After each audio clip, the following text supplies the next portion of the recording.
अस्सलाम वालेकुम। जैसा कि पिछली वीडियो में हमने डेज रिलेटेड वाले क्वेश्चन सारे कर लिए थे, इस बारी हमने डोजन वाले करने थे। जैसे मैंने आप पिछली वीडियो में बताया था कि डोजन वाले एमसीक्यूज काफ़ी ज़्यादा इंपॉर्टेंट और डिफ़िकल्ट होते हैं, कुछ बच्चों को इतनी जल्दी इनकी समझ नहीं आती। सबसे पहले तो हमें पता होना चाहिए कि डोजन होते क्या है। डोजन 12, जिस तरह हम कहते हैं ना कि हम एक दर्जन अंडे ले आना, एक दर्जन पेंसिलों के ले आना, तो एक दर्जन में कितने पीसेस आते हैं? 12। ठीक है।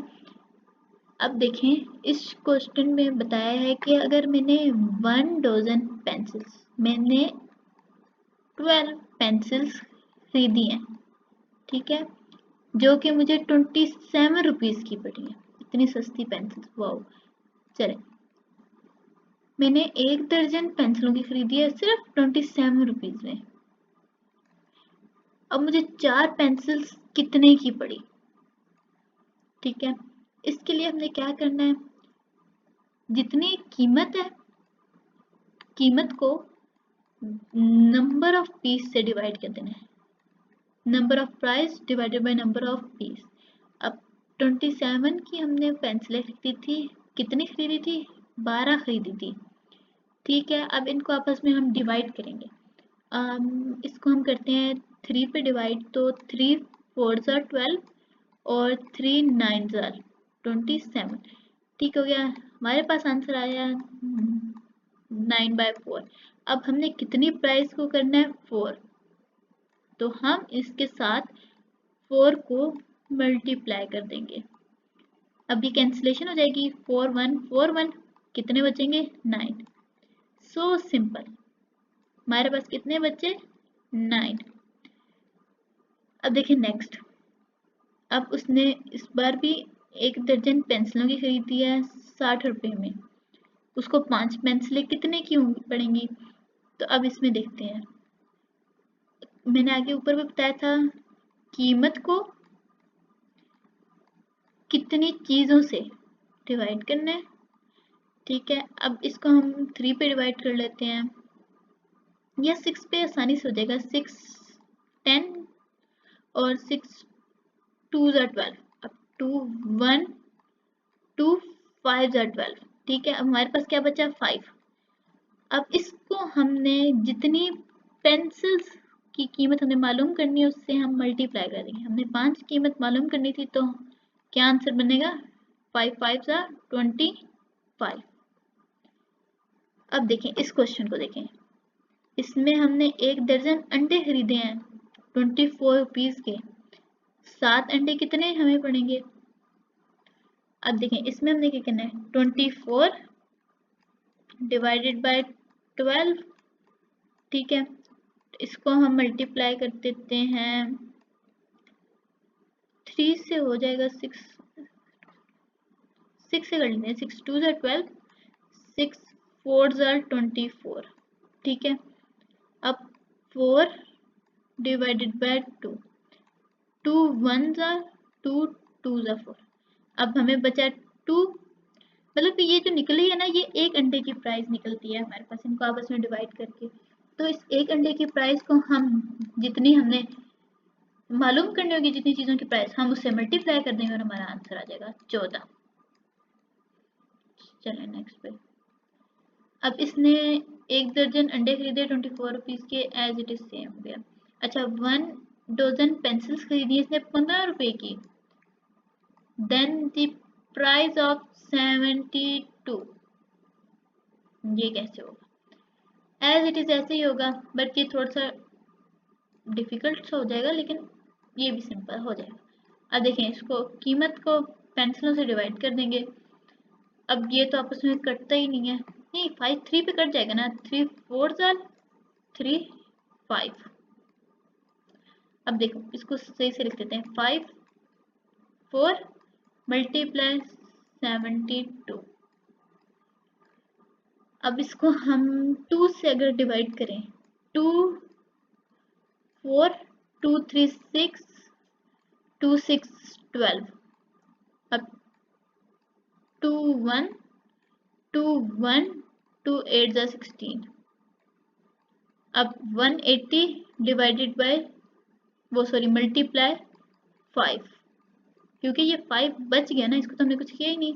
इसको हम 18 से मल्टीप्लाई करेंगे तो 40 0 4 कैरी 5 5 6 7 8 9 90, एज सिंपल सा आंसर 90। अब इसमें उन्होंने कम चीज़ें खरीदी हैं लेकिन हमें प्राइस ज़्यादा चीज़ों की पूछ रहे हैं, ठीक है। अब किसी को कोई भी इस तरह के क्वेश्चन में कोई भी मसला हो तो वो मुझसे कमेंट में पूछ सकता है, मैं इंशाल्लाह मैं आपको ज़रूर रिप्लाई करूँगी। अब नेक्स्ट है ब्लड रिलेशन। ये तो ना ज़्यादातर बच्चों को इजी लगेंगे क्योंकि उनको पता है कि मामा मामी का मतलब कि अम्मी के भाई को मामू कहते हैं, अब्बू की बहन को पप्पू कहते हैं, अब्बू के भाई को चाचू कहते हैं। ये सारे रिलेशनशिप यकीनन सबको मालूम हो। अब इसमें मैं आपको एक बड़े मज़े की ट्रिक भी बताऊंगी आगे चल के। If my brother sister is your mother, अगर मेरे भाई की बहन जो है वो तुम्हारी माँ है, मेरे भाई की बहन जो है वो तुम्हारी माँ है, मतलब कि मेरी भी बहन, ठीक है, वो तुम्हारी अम्मी है, तो मैं तुम्हारा क्या हुआ? Who am I to you, तो मैं तुम्हारा क्या लगा? क्योंकि एफनेस जो है वो ज़्यादातर बॉयज इसका टेस्ट में आते हैं, तो हमेशा आपने एफनेस के टेस्ट में अपने आप को लड़का समझना है, आई एम अ बॉय, ठीक है। क्योंकि इसमें ज़्यादातर में ना मतलब कि वो अगर आप लोग लड़की बनेंगे तो फिर मतलब कि वो गलत होगा, आपने हमेशा लड़का बनना है, ये याद रखेंगे। एफनेस टेस्ट में आप एक लड़का हो, खास तौर पे ब्लड रिलेशनशिप में, ठीक है। तो मैं तुम्हारा क्या हुआ? मैं हूँ आदमी, ठीक है, हो गया फॉर एग्जाम्पल। तो मैं उस बच्चे का अंकल हूँगा। अब sister of my brothers son is my, मेरे भाई, sister of my brother son, मेरे भाई की जो बहन है, ठीक है, मेरे भाई की जो बहन है उसकी बेटी मेरी क्या हुई? मेरे भाई की बहन आपकी तो भतीजी भांजी हुई, तो नाइस। इसमें नेफ्यू भी आता है लेकिन वो नहीं लगाना, हमेशा नाइस लगाना है।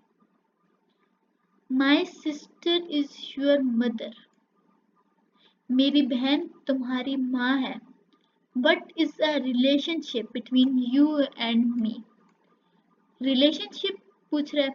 देखिए जब आएगा रिलेशनशिप हमेशा आपने नाइस लगाना है, नेफ्यू नहीं लगाना है,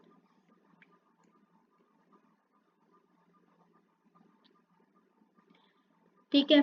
और जब पूछे who I am to you तो फिर आपने लगाना है अंकल, ठीक है। और अगर अंकल ना हो फिर आप आंटी लगा सकते हैं, लेकिन जब अंकल दिया हो तो फिर आपने आंटी कभी नहीं लगाना। अब A is the father of B, A जो है वो फादर है बी का, B is not son, A जो बाप है बी का, लेकिन बी उसका बेटा नहीं है, सन का मतलब ही बेटा होता है। तो फिर क्या relationship between A and B, बाप और फिर उस जो मतलब कि बी का वो बाप है लेकिन बी जो है उसका बेटा नहीं है, साफ तरह वो बेटी होगी, डॉटर। अब देखिए ना, A is the father of B but B ये एज इट इज सेम है, डॉटर। अब आ गया टाइम स्पीड डिस्टेंस। बायोलॉजी वाली स्टूडेंट्स मुझे देख रही होंगी और मुझे यकीन है कि उनको ये क्वेश्चंस हमेशा जहर लगते होंगे, लेकिन अब हमारी मजबूरी है, हमने करना है, इनको कंप्लीट करना है। इसके लिए भी बड़े मज़े की ट्रिक्स हम कुछ इस्तेमाल करेंगे जिनमें लग सकती होगी। अब देखें, जब भी आपके क्वेश्चंस में आ जाए ट्वाइस, जब भी आपके क्वेश्चन में ट्वाइस आ जाए आपने ना इधर देखना है ना उधर, आपने बस डायरेक्ट आंसर लगा देना जो दिया होगा किलोमीटर में। डबल देन कार, ट्वाइस हो डबल हो जो भी आ जाए 30 किलोमीटर, ठीक है। जब किसी क्वेश्चन में ट्वाइस या डबल ये दो चीजें आ जाएं तो हमेशा आपका आंसर वही होगा जो क्वेश्चन में गिवन होगा। सबसे आसान से ट्रिक, ठीक हो गया। इसको आप करके देख लें, जिस तरह करके देख लें आपका आंसर 60 ही आएगा। तो आपका टाइम बचाने के लिए मैं आपको सिर्फ ये कह रही हूँ कि आपने ना इधर देखना है ना उधर, बस आपने डायरेक्ट आंसर लगाना है 60 kilometre, because time is very short, ठीक है, टाइम इतना थोड़ा होगा, 84 क्वेश्चंस आप 30 मिनट्स में करना एक बहुत बहादुरी का काम है, तो इसलिए आपने बहुत ध्यान से लगाना है और साथ साथ ट्रिक्स सीख लें ताकि आप लोगों का ज़्यादा टाइम वेस्ट ना हो। चलिए नेक्स्ट पे चलते हैं। अब आ गया twice double same as it is. अच्छा यहाँ से शुरू हो रहे हैं नेक्स्ट क्वेश्चन। अब देखो, train is moving at a speed of 90 kilometre in 1 hour. 1 hour में कितने होते हैं? 60 मिनट्स। ये तो आपको सबको पता होगा। How much distance cover in 12 minutes. वो 12 मिनट्स में कितना डिस्टेंस कवर करेगी? Simple, 90 kilometre distance divided by time. 0 0 से कट गया, 3 से डिवाइड, 3 का 3 2 जा 6 हो गया, 3 3 जा 9। अब यहाँ पे आ गया 12 आएगा ना, 2 1 2 6 जा 12, 6 1 जा 6 2 जा 12, 3 जा 18। समझाएगी? क्या करना है मैं फिर से बता देती हूँ। 90 किलोमीटर को ऊपर रखना है, क्योंकि हमेशा फार्मूला होता है डिस्टेंस डिवाइडेड बाय टाइम।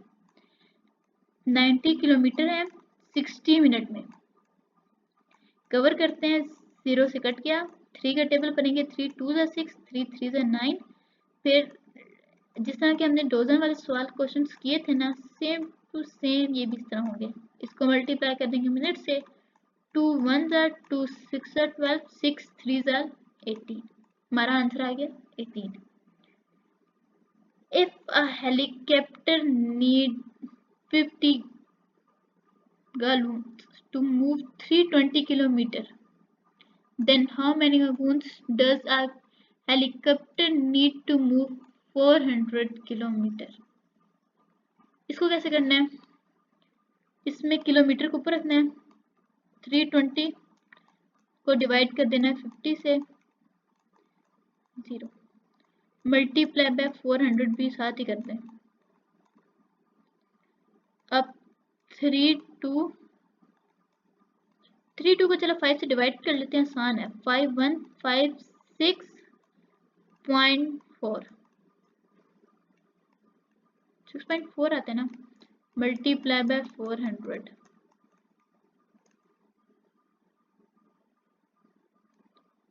6.4 को हम जब मल्टीप्लाई करते हैं 100 से, देखिए ना, पहले तो मतलब इसको डायरेक्ट हम करते हैं ना, 6.4 multiply by 400।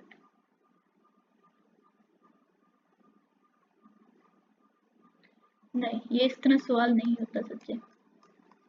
50 divided by 320 multiply by 400, ये इस तरह होगा।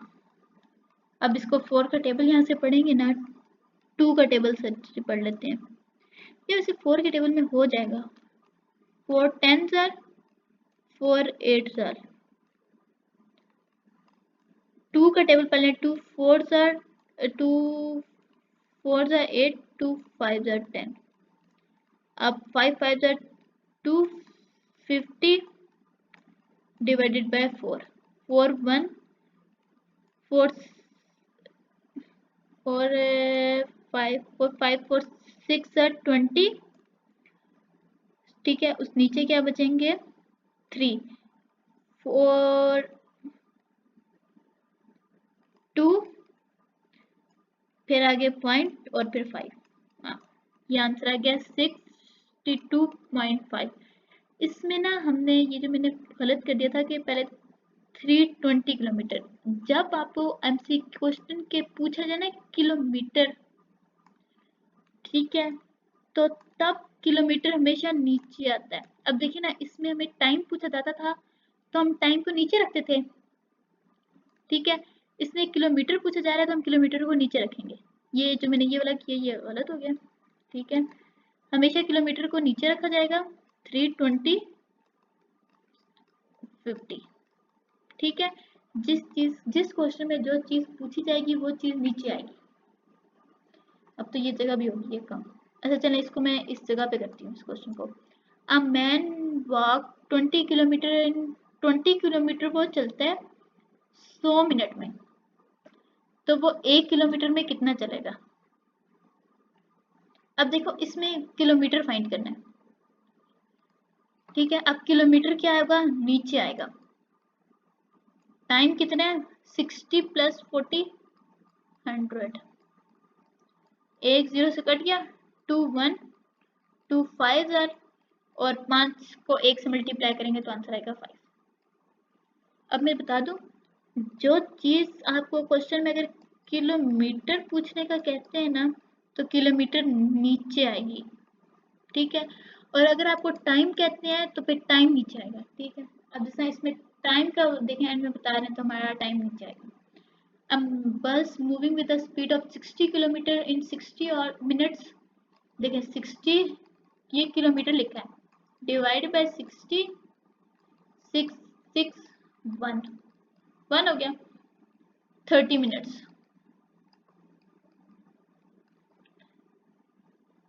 रुके,